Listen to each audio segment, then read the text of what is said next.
few days ago, I was taking a break from studying with my friend, and I pulled up this Clarence Kennedy video.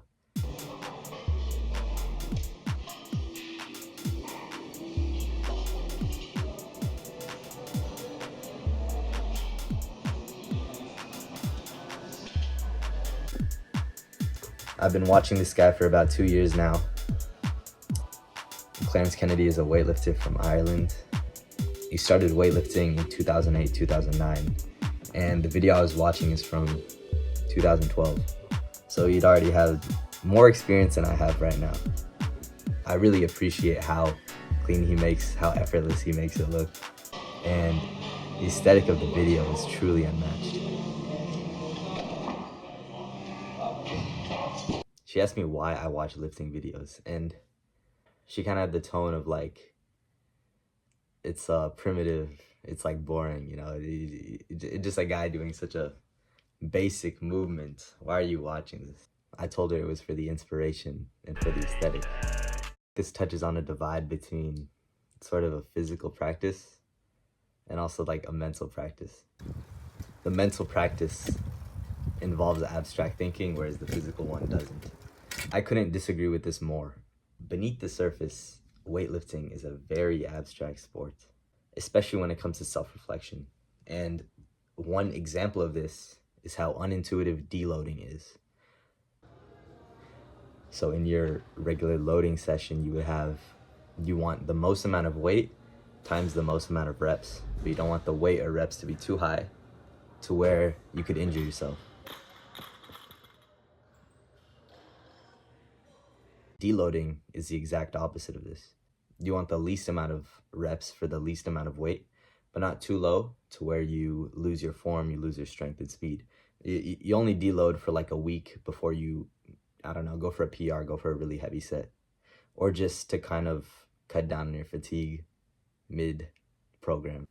It doesn't matter how many cues or directions you follow. At the end of the day, you simply need to be comfortable with the weight. I failed 155, which is about 72 kg, 71 kg, which is around my body weight. I hit 155, which is like, the goal was originally to be able to snatch my body weight, right? But back in the day, my body weight was like a little bit higher, so I was trying to increase my snatch a lot.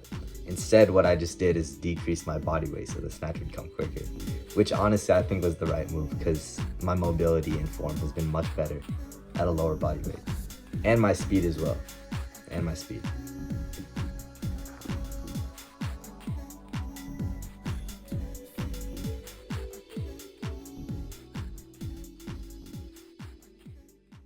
In order to sort of gauge where you're at with this practice of deloading and regular loading, you need to visualize how you feel and compare this to the blueprint ahead of you, right?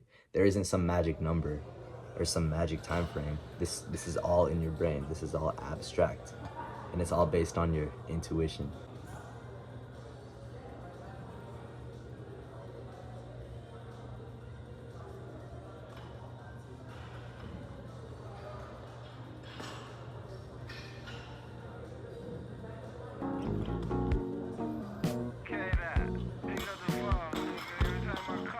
This summer, I've been taking linear algebra, which has been prefaced to me as a very conceptual class. It's not as formulaic as all the past math classes I've taken, but the professor goes on and on about how unintuitive a lot of the concepts are.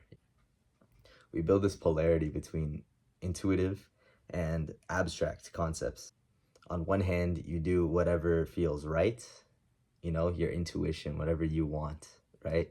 And on the other hand, you need to process and evaluate concepts. With abstract thinking, you need to take a step back and really analyze what's ahead of you. These two concepts meet perfectly with weightlifting and with linear algebra. With both of these practices, especially with weightlifting, you get to a certain point where you don't even worry about the form anymore. All you're worried about is how the weight feels, how fast you're moving. You don't think, all right, I'm extending, I need to do this. You just do it.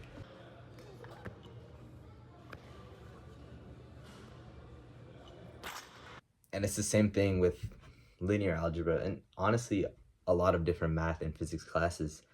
You get to a certain point where you're not even worried about the problem itself. If I could do this with All my you hand. care about is Allah. this the right thing I'm doing? Your intuition needs to guide you, and this can only be found through abstract thinking. Maybe. You've had so much volume and practice with the Perfect. motions that you don't even think.